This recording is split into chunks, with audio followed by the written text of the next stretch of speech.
अब देखिए, मानवाधिकार संरक्षण अधिनियम हम पढ़ने जा रहे हैं जो 1993 में आया आपका, ठीक है, मूल विधि के अंतर्गत। तो आपका पहला क्वेश्चन है, राष्ट्रीय मानवाधिकार आयोग मानव अधिकार संरक्षण अधिनियम 1993 के तहत स्थापित है। एक जो है आपका सांविधिक निकाय है आपका, ठीक है। और मानवाधिकार संरक्षण अधिनियम की धारा के तहत विशेष जांच एजेंसी के गठन का प्रावधान है आपका 37, धारा 37 के तहत आपका। अब मानवाधिकार न्यायालय मानवाधिकारों के संरक्षण अधिनियम की धारा में उल्लिखित है। किस धारा में उल्लिखित है आपका? धारा 30 में उल्लिखित है आपका, धारा 30 में उल्लिखित है आपका, ठीक है। यहाँ पर आपका कह रहा है, राष्ट्रीय मानवाधिकार आयोग की स्थापना किस वर्ष की गई थी आपका? 1993 में आपका, 1993 यानी कि मानवाधिकार संरक्षण अधिनियम आपका 1993 के तहत 12 अक्टूबर 1993 को की गई थी। मानवाधिकार दिवस प्रत्येक वर्ष डैश को मनाया जाता है आपका, 10 दिसंबर को मनाया जाता है आपका। मानवाधिकार न्यायालय का गठन मानवाधिकार संरक्षण अधिनियम 1993 की डैश के तहत किया जाएगा आपका, धारा 30 के तहत किया जाएगा आपका। मानवाधिकार संरक्षण अधिनियम में डैश के लिए प्रावधान दिया गया आपका ABD में आपका, यानी राष्ट्रीय मानवाधिकार आयोग, राज्य मानवाधिकार आयोग और मानवाधिकार न्यायालय में आपका। यहाँ पर मानवाधिकारों का संरक्षण अधिनियम की धारा 21 के अनुसार मानवाधिकार डैश के से संबंधित अधिकार है आपका ABCD। ए आपका जीवन, बी आपका स्वतंत्रता लिबर्टी, सी आपका समानता और डी आपका व्यक्ति की गरिमा, ठीक है। 9 में आपका 43 राष्ट्रीय मानवाधिकार आयोग द्वारा किसी भी रूप में प्राप्त सभी शिकायतें प्राप्त करने की तिथि से डैश के भीतर पंजीकृत की जाएगी और उन्हें एक संख्या निर्दिष्ट की जाएगी और तथा विचारार्थ के लिए रखा जाएगा आपका।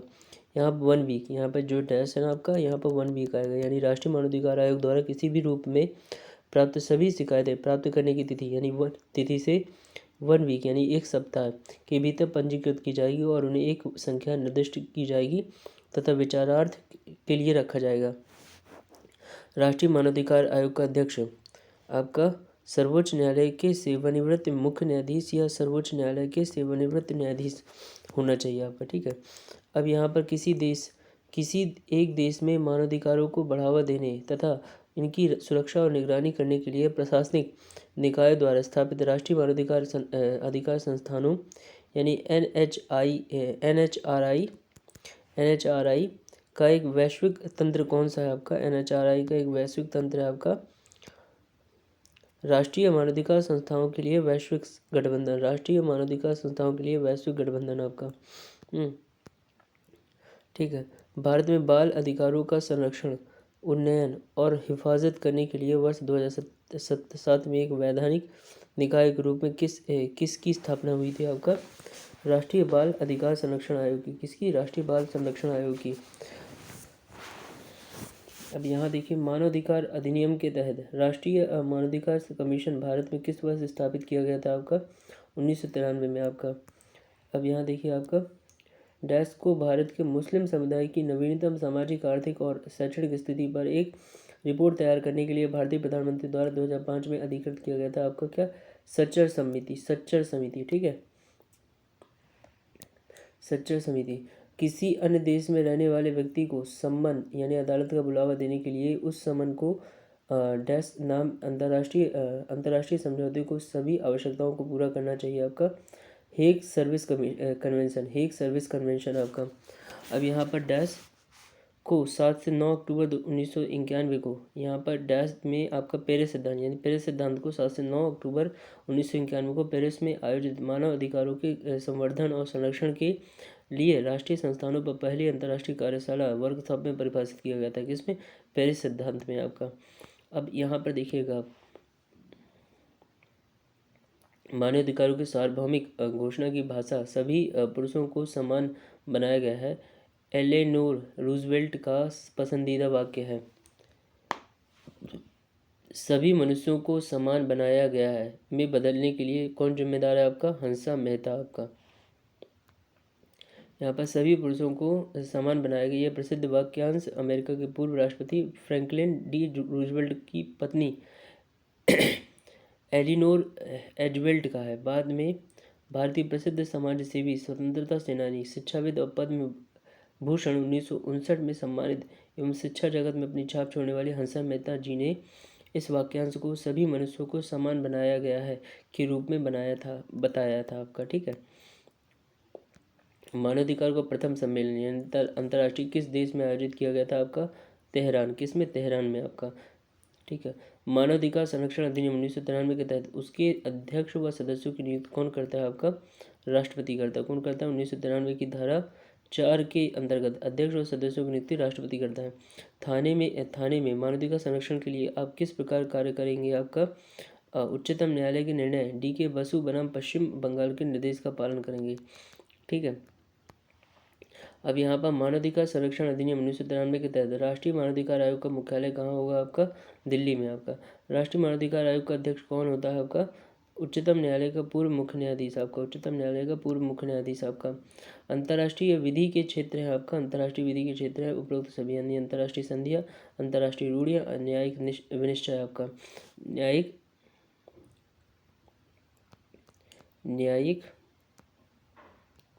विनिश्चय, न्यायिक विनिश्चय आपका। ठीक है। न्यायिक विनिश्चय। संयुक्त राष्ट्र की एक अंतर्राष्ट्रीय मानवाधिकार संधि कौन सी है जिसका उद्देश्य दिव्यांग व्यक्तियों के अधिकारों की रक्षा करना आपका? दिव्यांग विकलांग व्यक्तियों के अधिकारों पर संधि पत्र आपका। संयुक्त राष्ट्र की एक अंतर्राष्ट्रीय मानवाधिकार संधि कौन सी है जिसका उद्देश्य दिव्यांग व्यक्तियों के अधिकारों की रक्षा करना आपका? विकलांग व्यक्तियों के अधिकारों का संधि पत्र आपका। अब संयुक्त राष्ट्र द्वारा मानवाधिकारों की सार्वभौमिक घोषणा को चिन्हित करने के लिए हर वर्ष किस तिथि को अंतर्राष्ट्रीय मानवाधिकार दिवस मनाया जाता है? किस तिथि को आपका? 10 दिसंबर को। किस तिथि को? 10 दिसंबर को आपका। 10 दिसंबर को आपका 10 दिसंबर को आपका अंतर्राष्ट्रीय मानवाधिकार दिवस मनाया जाता है आपका। ठीक है। मानवाधिकार कार्यकर्ता कृति भारती किस सामाजिक बुराई के विरुद्ध लड़ाई में शामिल हुई थी आपका? बाल विवाह में आपका। किस में? बाल विवाह में। तो आपका ये 26 क्वेश्चन थे जो यूपी पुलिस की परीक्षाओं में PYQ के रूप में आए थे, हमने देखा। अब हमारा नेक्स्ट चैप्टर है जन सूचना का अधिकार 2005। यहाँ से हम देखते हैं केंद्रीय सूचना आयोग ने सूचना का अधिकार अधिनियम 2005 के तहत जुर्माना किस पर अधिरोपित किया है आपका? जन सूचना अधिकारी को आपका। सूचना का अधिकार अधिनियम 2005 में कितनी अनुसूचियाँ आपका? 2 अनुसूचियाँ आपका। ठीक है। अब यहाँ पर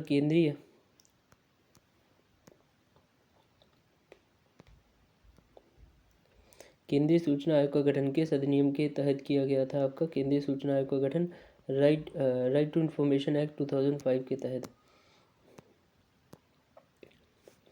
अब यहाँ पर लिखा है section dash of the right to information act states exemption from disclosure of information आपका। यहाँ पर 8 सूचना का अधिकार अधिनियम की धारा 8 सूचना के प्रकटीकरण में से छूट प्रदान करती है आपका। अब केंद्रीय सूचना आयोग द्वारा लगाया गया जुर्माना डैश तक बढ़ाया जा सकता है आपका? 25,000 तक बढ़ाया जा सकता है। केंद्रीय सूचना आयोग द्वारा लगाया गया जुर्माना 25,000 रुपये तक बढ़ाया जा सकता है आपका। ठीक है। सार्वजनिक प्राधिकरणों को सूचना के प्रकटन का दायित्व सूचना का अधिकार अधिनियम 2005 की डैश के तहत अनिवार्य है आपका। यानी सेक्शन धारा 4 के तहत एक व्यक्ति एक सार्वजनिक प्राधिकरण को किसी जानकारी के लिए अनुरोध करते हुए एक आवेदन दायर करता है और यदि ऐसी जानकारी किसी अन्य सार्वजनिक प्राधिकरण के पास है तो ऐसा प्राधिकरण डैश करेगा, क्या करेगा आपका? संबद्ध प्राधिकरण के पास आवेदन अग्रेसित करेगा। क्या करेगा? संबद्ध प्राधिकरण के पास आवेदन अग्रेसित करेगा आपका। ठीक है। यहाँ पर आपका डैश है के तहत सूचना का अधिकार अधिनियम में 8वां जो क्वेश्चन है आपका, डैश के तहत सूचना का अधिकार अधिनियम में यह प्रावधान है कि कोई भी जानकारी तो जो जांच की प्रक्रिया या अपराधियों के खिलाफ मुकदमा चलाने में बाधा डालती है का खुलासा करने की आवश्यकता नहीं है। किसमें? खुलासा करने की आवश्यकता नहीं है आपका सेक्शन 8 का सेक्शन 8 यानी धारा 8 1H में आपका धारा 8(1)H आपका यहाँ पर धारा 8(1)H के तहत सूचना का अधिकार अधिनियम में यह प्रावधान है कि कोई भी जानकारी जो जांच की प्रक्रिया अपराधियों के खिलाफ मुकदमा चलाने में बाधा डालती है का खुलासा करने की आवश्यकता नहीं है। ठीक है। अब सूचना का अधिकार अधिनियम 2005 डैश पर लागू नहीं होता आपका प्राइवेट अथॉरिटीज़ निजी प्राधिकरणों। ठीक है। जैसे सूचना का अधिकार आपका यहाँ पर इसको विस्तार से पढ़ते हैं। सूचना का अधिकार अधिनियम 2005 का निर्माण प्रत्येक लोक प्राधिकरण के कार्यक्रम में पारदर्शिता और उत्तरदायित्व के संवर्धन के लिए लोक प्राधिकारियों के नियंत्रणाधीन सूचना तक पहुंच सुनिश्चित करने के लिए नागरिकों को सूचना के अधिकार की व्यावहारिक शासन पद्धति स्थापित करने, एक केंद्रीय सूचना आयोग तथा राज्य सूचना आयोग का गठन करने और उनसे संबंधित या उनके आनुवांशिक विषयों का उपबंध करने के लिए किया गया था। यह अधिनियम निजी प्राधिकरणों पर लागू नहीं होता। ठीक है। निम्नलिखित में से किसके पास भारत के मुख्य केंद्रीय सूचना आयुक्त को हटाने की शक्ति है आपका? किसके पास मुख्य केंद्रीय सूचना आयुक्त को हटाने की शक्ति है आपका? भारतीय राष्ट्रपति के पास। किसके पास? भारतीय राष्ट्रपति के पास। सूचना का अधिकार, अब आपका यहाँ देखिए, सूचना का अधिकार अधिनियम के प्रावधानों के तहत भारत का कोई भी नागरिक डेस्क से जानकारी का अनुरोध कर सकता है। किससे? लोक प्राधिकरण से जानकारी का अनुरोध कर सकता है। सूचना का अधिकार आरटीआई अधिनियम के अंतर्गत सूचना प्राप्त करने की प्रक्रिया के संदर्भ में इनमें से कौन सा वक्तव्य सही है आपका? बी, ए बी, यानी कि ए, सूचना प्राप्त करने के लिए आवेदन का कोई निर्धारित प्रारूप नहीं है, आवेदन सादे कागज पर किया जा सकता है। दूसरा, सूचना पाने के पीछे क्या कारण है, सूचना प्रार्थी को यह बताने की आवश्यकता नहीं है आपका, ए बी। निम्नलिखित में कौन सूचना का अधिकार आरटीआई अधिनियम के अंतर्गत सूचना प्राप्त नहीं कर सकता? ए, भारत में निगमित कंपनी, यानी बी, गैर सरकारी संगठन, या सी, विदेशी। आपका ए बी सी आपका। ठीक है। यदि किसी नागरिक के सूचना अधिकार अधिनियम के तहत अपील और दूसरी अपील के उपाय समाप्त हो गए हैं तो वह संविधान के अनुच्छेद डैश के अधीन उच्चतम न्यायालय में जा सकता है आपका, अनुच्छेद 32 के अधीन आपका। सूचना का अधिकार आरटीआई अधिनियम के तहत किसी लोक सूचना अधिकारी के सूचना न मिलने पर कितने दिनों के भीतर एक सूचना प्रार्थी प्रथम अपीलीय प्राधिकरण के पास अपनी अपील दर्ज कर सकता है आपका? कितने दिनों में सूचना न मिलने पर? आपका 30 दिनों में सूचना न मिलने पर तो अपील दायर कर सकता है। सूचना अधिकार अधिनियम के तहत एक प्राधिकृत निकाय के रूप में डैश की स्थापना की गई। इसका काम उन लोगों की शिकायतों के आधार पर कार्रवाई करना है जो किसी लोक सूचना अधिकारी के पास अपनी सूचना प्रार्थना जमा नहीं कर पाए। आपका केंद्रीय सूचना आयोग, आपका यहाँ पर केंद्रीय सूचना आयोग के पास। अब यहाँ पर आपका ये कह रहा है निम्नलिखित कौन से निकाय सूचना का अधिकार आरटीआई के दायरे में आता है? आपका ए आपका स्वापक नियंत्रण ब्यूरो और सी आपका अनुसंधान विश्लेषण स्कंध। ठीक है। ये नहीं आता, प्रवर्तन निदेशालय आता है आपका, सी है, ए बी, स्वापक नियंत्रण ब्यूरो और प्रवर्तन निदेशालय आपका। ठीक है। अब निम्नलिखित में से कौन सी सूचना उपयुक्त लोक सूचना अधिकारी से सूचना का अधिकार आरटीआई अधिनियम के तहत मांगी जा सकती है?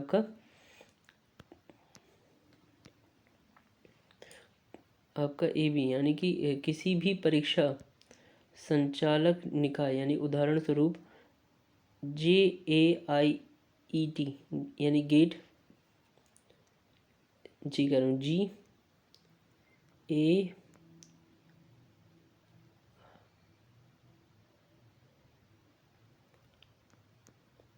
गेट, IIM, UPSC इत्यादि से उत्तर पत्र की प्रतिलिपियां मांगी जा सकती हैं। ठीक है। Passport, driving licence, ration card, Aadhaar card आवेदन की स्थिति भी मांगी जा सकती है। ठीक है।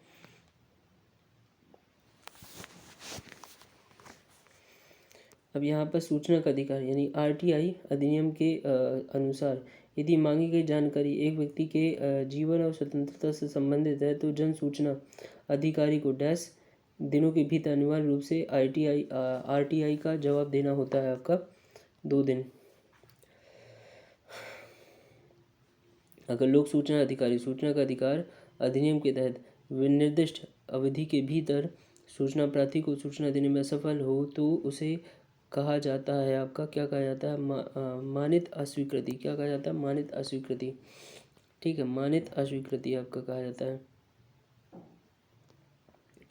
यहाँ पर यदि कोई सूचना का अधिकारी यानी राइट टू इन्फॉर्मेशन आरटीआई आवेदक जन सूचना अधिकारी के निर्णय से संतुष्ट नहीं है तो वह आवेदक द्वारा जन सूचना अधिकारी के निर्णय की प्राप्ति की तारीख से 30 दिनों के भीतर पहली अपील दर्ज कर सकता है। आपका 21 का पी। ठीक है,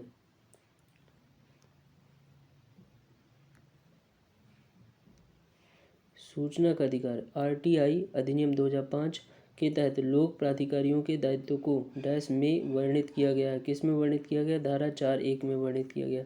जैसे धारा 3 में सूचना का अधिकार, धारा 5 में आपका लोक सूचना अधिकारियों का पदनाम, आपका धारा 6 में सूचना प्राप्त करने के लिए अनुरोध। आपका 23वां क्वेश्चन है, क्या कह रहा है? सूचना का अधिकार अधिनियम 2005 के तहत सूचना का अधिकार में निम्नलिखित में से कौन सा शामिल है? आपका PQR आपका दस्तावेजों के रिकॉर्ड का निरीक्षण करना, QA में आपका सामग्री के प्रमाणीकरण नमूने को लेने का अधिकार, और R में print out, disk, video cassette आदि के रूप में जानकारी प्राप्त करने का अधिकार। ठीक है,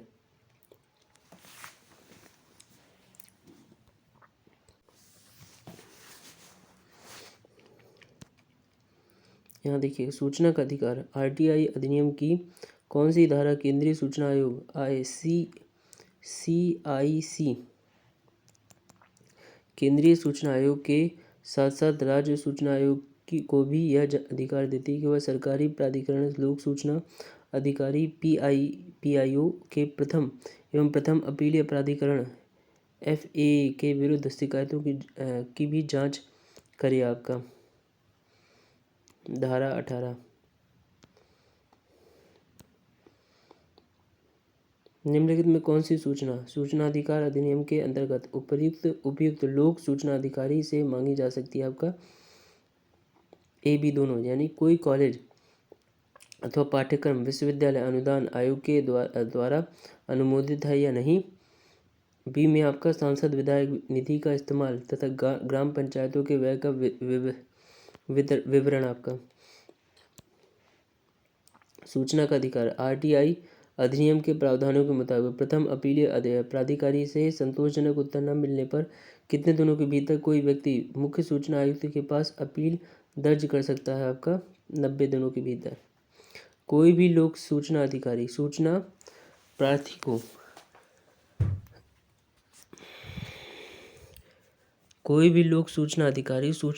को यह कहकर सूचना से वंचित नहीं रख सकता कि जो सूचना उसके अधीन रहनी चाहिए थी उसके दस्तावेज गायब हैं।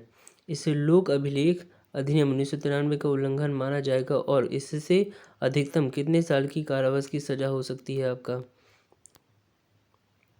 5 वर्ष। आपका सूचना का अधिकार संशोधन 2013 सूचना का अधिकार संशोधन 2013 में नीचे दिया गया कौन सा अहम संशोधन किया गया था? आपका फाइल टिप्पणियों की जानकारी को सूचना के अधिकार के दायरे से बाहर रखना।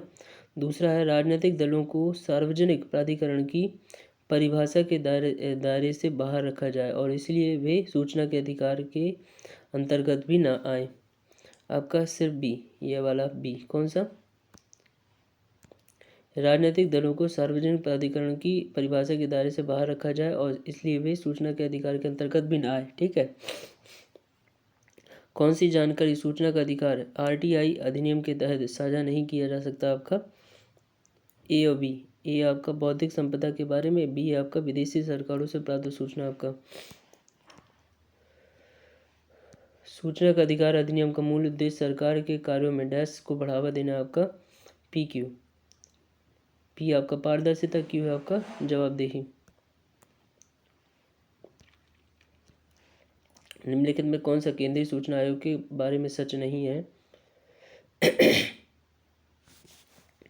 तो ये केंद्रीय सूचना आयोग का गठन सूचना का अधिकार अधिनियम 2005 के तहत 12 अक्टूबर 2005 को किया गया। ये सही है आपका।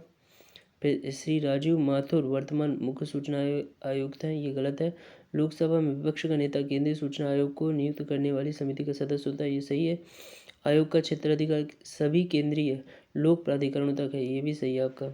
ठीक है, निम्नलिखित में से कौन सा सूचना का अधिकार अधिनियम 2005 के तहत सूचना का परिभाषा के अंतर्गत नहीं आता? आपका फाइल टिप्पणी नहीं आता। सूचना का अधिकार अधिनियम के अनुसार यदि तीसरे पक्ष के हित शामिल है तो कितने अनिवार्य दिनों के भीतर जन सूचना अधिकारी को आरटीआई का जवाब देना चाहिए? आपका 10 दिनों के भीतर आपका। ठीक है, चौथे से सूचना अधिकार अधिनियम के अंतर्गत सूचना मांगने पर कितने समय में सूचना उपलब्ध कराना आवश्यक है? आपका 30 दिनों के भीतर। निम्नलिखित में किसमें सूचना के प्रदान किए जाने पर छूट है? आपका जैसे ऐसी सूचना जिसके प्रकटन से भारतीय संप्रभुता और अखंडता पर प्रतिकूल प्रभाव पड़े। दूसरा है राज्य सुरक्षा पर प्रतिकूल प्रभाव पड़े। तीसरा रणनीति वैज्ञानिक व आर्थिक हित में न हो। चौथा उपरोक्त सभी आपका। ठीक है, 36 है सूचना का अधिकार अधिनियम 2005 का उद्देश्य क्या है? आपका उपरोक्त सभी, यानी सूचना का पहुँच अधिक व प्रभावी हो आपका। दूसरा है सूचना की पहुंच आसान हो आपका। तीसरा है नागरिकों की सामान्य हितों यानी निजी हित अथवा सार्वजनिक हितों से जुड़े मानकों में सूचना प्राप्त हो आपका। उपरोक्त सभी। सूचना का अधिकार किस राज्य में प्रभावी नहीं है? आपका अब जम्मू कश्मीर में भी हो गया, क्योंकि सूचना का अधिकार 31 अक्टूबर 2019 से सूचना का अधिकार 2005 जम्मू कश्मीर और लद्दाख केंद्र शासित प्रदेश में भी लागू हो गया। ठीक है, अब यहाँ देखिए सूचना का अधिकार अधिनियम के उपबंधों के अधीन रहते हुए इनमें से किसे सूचना का अधिकार होगा? आपका सभी नागरिकों को। किसको होगा? सभी नागरिकों को। मुख्य सूचना आयुक्त की पदावधि है पूरी होने तक आपका। यहाँ पर देखिए सूचना का अधिकार अधिनियम 2005 की धारा 13(1) के अनुसार मुख्य सूचना आयुक्त द्वारा तारीख से जिसको वह अपना पद ग्रहण करता है 5 वर्ष की अवधि के लिए पद धारण करेगा और पुनर्नियुक्ति के लिए पात्र नहीं होगा। सूचना का अधिकार संशोधन अधिनियम 2019 द्वारा 5 वर्ष की अवधि के स्थान पर ऐसी अवधि के लिए जो केंद्रीय सरकार द्वारा विहित की जाए पर पद धारण करेगा और का उपबंध किया गया है। ठीक है, अब केंद्रीय सरकार जब तक चाहे तब तक मुख्य सूचना आयुक्त अपने पद पर रहेगा, यानी केंद्रीय सरकार, सेंट्रल गवर्नमेंट, केंद्रीय सरकार आपका केंद्रीय सरकार। सूचना का अधिकार कब लागू हुआ? आपका सूचना का अधिकार कब लागू हुआ? आपका सूचना का अधिकार कब लागू हुआ? आपका 12 अक्टूबर 2005 को। सूचना का अधिकार विधेयक निम्न में से किस राष्ट्रपति के शासनकाल में लागू हुआ? आपका अब्दुल कलाम। सूचना का डॉक्टर APJ अब्दुल कलाम। ठीक है, सूचना का अधिकार 2005 लागू हुआ आपका जम्मू कश्मीर के अतिरिक्त संपूर्ण भारत, लेकिन अब 2019 में जो 2019 में के बाद से ये जम्मू कश्मीर और केंद्र शासित लद्दाख में भी ये लागू हो गया। तो उम्मीद करता हूँ आपको यहाँ तक समझ में होगा। हमारा नेक्स्ट चैप्टर है 7 जो आयकर अधिनियम है, हम नेक्स्ट क्लास में यहाँ पढ़ेंगे। तो आप सभी लोगों का बहुत बहुत धन्यवाद। मिलते हैं नेक्स्ट क्लास में।